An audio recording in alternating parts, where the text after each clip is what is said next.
Hello friends. आज Nifty का analysis देख लेते हैं। निफ्टी में आज नैरो सीपीआर का फॉर्मेशन था। प्राइस की ओपनिंग सीपीआर के ऊपर हुई थी, यानी कि पॉजिटिव टेरिटरी थी। पहला कैंडल जो था वहाँ वीवैप से नीचे 21 ईएमए की लाइन थी। पहला कैंडल रेड बना और हमने ये जो ऊपर का जोन मार्क करके रखा है, ये 1 आवर के टाइम फ्रेम का R1 प्रीवियस वीक हाई का जोन है। फर्स्ट कैंडल पे एंट्री नहीं बन रही थी। सेकंड कैंडल ग्रीन कैंडल बना, लेकिन ये ऊपर की तरफ में ज्यादा दे नहीं पाया। वीवैप के नीचे 21 ईएमए की लाइन है, इसलिए वो रिट्रेस करके नीचे आने की कोशिश तो किया, लेकिन पिछला दिन का जो क्लोजिंग प्राइस था उसके नीचे नहीं आ पाया। तो यहाँ पे नीचे का सीपीआर तक का ट्रेड नहीं बन पाया। यहाँ पे जो रेड कैंडल बना, इसके बाद का कैंडल ग्रीन बना था। तो ये ग्रीन कैंडल का हाई जैसे ही ब्रेक हुआ वीवैप के ऊपर में, ऊपर का ट्रेड बन गया R1 प्रीवियस हाई तक का।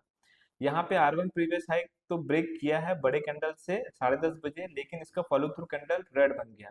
तो यहाँ से प्राइस थोड़ा रिटेस्ट आया और यहाँ पे आप देखो वीवैप के ऊपर जब 21 ईएमए की लाइन निकली, तब वो रिजिलियंट हुआ ऊपर की तरफ में, लेकिन इसमें कोई ज्यादा मोमेंटम नहीं मिला। अगर हम ऑप्शन की प्राइसिंग पे देखते हैं, 25,900 का कॉल लगाए हैं और 26,100 का पुट लगाए हैं।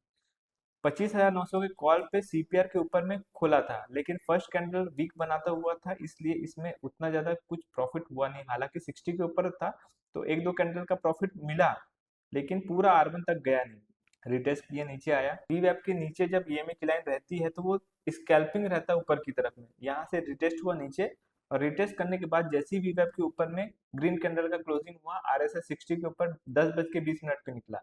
तो यहाँ पे अच्छी खासी एंट्री बन रही थी ऑप्शन की प्राइसिंग पे, और टारगेट R1 प्रीवियस हाई का हो गया। R1 प्रीवियस हाई पे जैसे ही पहुंचा, फिर रेड कैंडल बन गया, तो ये वापस ईएमए पे आया और इसके बाद में धीरे धीरे करके ये ऊपर की तरफ में गया है। तो यहाँ पे आप देखिए, ये वाला जो कैंडल है 11:20 का कैंडल वीवैप के ऊपर 21 ईएमए की तरफ में निकाला।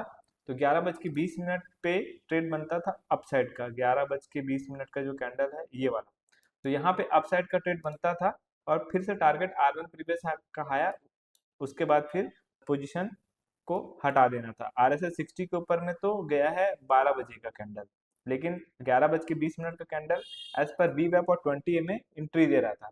तो अगर आप RSI 60 के बेस पे ट्रेड ले रहे हैं तो ये वाला ट्रेड बनता है। मतलब फर्स्ट वाला जो ट्रेड है ये भी स्कैल्पिंग मोड पे ट्रेड बनता था, और ये वाला ट्रेड बनता। तो दो ट्रेड आपका सक्सेसफुल हो गया, तो तीसरा ट्रेड चाहे तो अवॉइड कर सकते हैं, कहीं कोई दिक्कत नहीं। पुट में सीपीआर के नीचे रेड कैंडल से ओपनिंग हुई थी, इसलिए पुट में S1 प्रीवियस लो का पहला टारगेट आया और S1 प्रीवियस लो के नीचे फिर ये नीचे की तरफ में आया। अब सीपीआर से S1 प्रीवियस लो का दूरी ज्यादा था, इसलिए इसमें जो सेलिंग आई वो धीरे धीरे करके आई। तो आज का एनालिसिस में इतना ही। अब कल का मार्केट कैसा रहेगा इसके ऊपर हम डिस्कशन करते हैं। देखिए, कल नैरो सीपीआर का फॉर्मेशन है। इसमें R1 प्रीवियस हाई और S1 प्रीवियस लो का डिस्टेंस थोड़ा पास पास ही है। तो अगर कल मार्केट R1 प्रीवियस हाई को ब्रेक कर जाता है तो R2 के लेवल पे जाने की उम्मीद रहेगी, और R2 लेवल के ऊपर जाता है तो 26,200 का लेवल हमारा एक मेन पॉइंट रहेगा प्रॉफिट बुकिंग का, क्योंकि 26,200 पे कॉल राइटर्स एक्टिव हैं। वैसे ही अगर प्राइस सीपीआर के नीचे रेड कैंडल से बना देता है नीचे की तरफ में, और ये जो स्विंग दिख रहा है इस स्विंग के नीचे उतर जाता है, यानी कि 26,000 के लेवल को नीचे की तरफ में तोड़ देता है, तो पहला टारगेट S1 प्रीवियस लो आएगा। S1 प्रीवियस लो पे आने के बाद में थोड़ा रिटेस्ट करने ऊपर जाएगा, फिर वापस नीचे S1 प्रीवियस लो को अगर तोड़ देता है तो हमको S2 का टारगेट मिल सकता है। हायर टाइम फ्रेम में इसका क्लैरिटी मिलेगा। यहाँ पे आप देखिए 1 घंटे का टाइम फ्रेम है। जैसे ही R1 प्रीवियस हाई के नीचे उतरता है, सीपीआर का टारगेट मिल सकता है, लेकिन यहाँ पे ईएमए जो है ना राइजिंग चैनल है। तो बेस्ट कंडीशन क्या रहेगी कि R1 प्रीवियस वीक हाई के ऊपर खुले और ऊपर की तरफ में निकले, क्योंकि अगर ये नीचे आता है तो 20 में भी एक सपोर्ट का काम करेगा। ये 25,972 का लेवल आ रहा है। 5 मिनट के टाइम फ्रेम पे 25,972 का लेवल लगभग लगभग S1 का लेवल है। तो अगर प्राइस ओपनिंग यहाँ पे होता है ग्रीन कैंडल के साथ में स्टार्टिंग में, तो वो सीपीआर पे जाने की उम्मीद रहेगी। अगर खुलता सीपीआर के नीचे है रेड कैंडल बना के, तो पहले टारगेट S1 प्रीवियस लो रहेगा।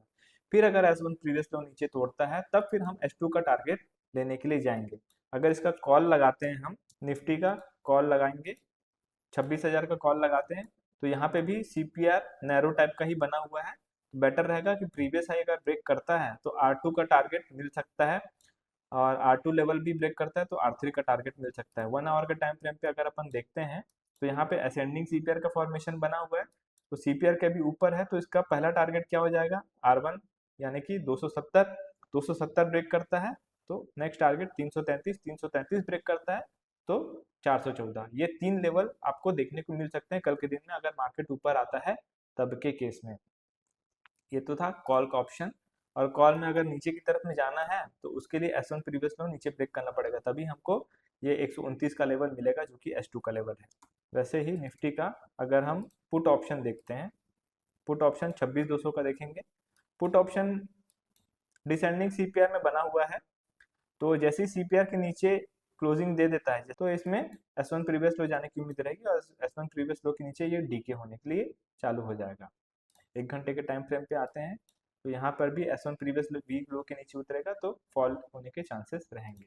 और अगर उसके ऊपर जाना होगा तो हमको पिवोट पॉइंट के ऊपर ग्रीन कैंडल का फॉर्मेशन चाहिए, वो भी स्टार्टिंग ग्रीन कैंडल के साथ में, तब जाकर के वो R1 प्रीवियस हाई जाने की उम्मीद रहेगी। तब ये R1 प्रीवियस हाई के बाद में जाकर के हो सकता है फिर से नीचे की तरफ में है, और अगर खुलता ही R1 प्रीवियस हाई के ऊपर है तो R2 का लेवल मिलेगा, फिर R3 का भी लेवल मिल सकता है। तो इस तरीके से नेक्स्ट डे का ट्रेड प्लान रहेगा, आप उसी हिसाब से अपना ट्रेड सेटअप बनाइएगा। Thank you. हेलो फ्रेंड्स, अगर आपको सीपीआर का कंटेंट फ्री में चाहिए तो उसके लिए हमारे थ्रू आपको डीमेट अकाउंट ओपन करना है और मेरे दिए हुए व्हाट्सएप लिंक पे शेयर करना है। यहाँ पे मेरा जो चैनल है इसके लिंक पे जाएंगे। अगर आपके पास में धन का अकाउंट नहीं है तो यहाँ से डीमेट अकाउंट ओपन कर सकते हैं, और अगर धन का अकाउंट पहले से है तो फायर्स का अकाउंट भी ओपन कर सकते हैं। इसका भी डिस्क्रिप्शन में लिंक दिया हुआ है। व्हाट्सएप का स्क्रीनशॉट मुझे भेजेंगे तो मैं आपको कोर्स फ्री में प्रोवाइड कर दूंगा। दूसरा, अगर आपको म्यूचुअल फंड हमारे साथ में ओपन करना है तो उसके लिए भी मेरी टीम से बात कर सकते हैं। यहाँ पे इसका नंबर, हमारी टीम का नंबर दिया हुआ है, उनसे बात कर सकते हैं। और अगर आपको दिनेश सर का लाइव मेंटरशिप प्रोग्राम के बारे में जानना है तो उसके लिए भी आप इस नंबर पे कांटेक्ट कर सकते हैं। और उसके लिए भी यही कंडीशन है कि आपको हमारे साथ में डीमैट अकाउंट ओपन करना है और ट्रेड करके स्क्रीनशॉट शेयर करना है।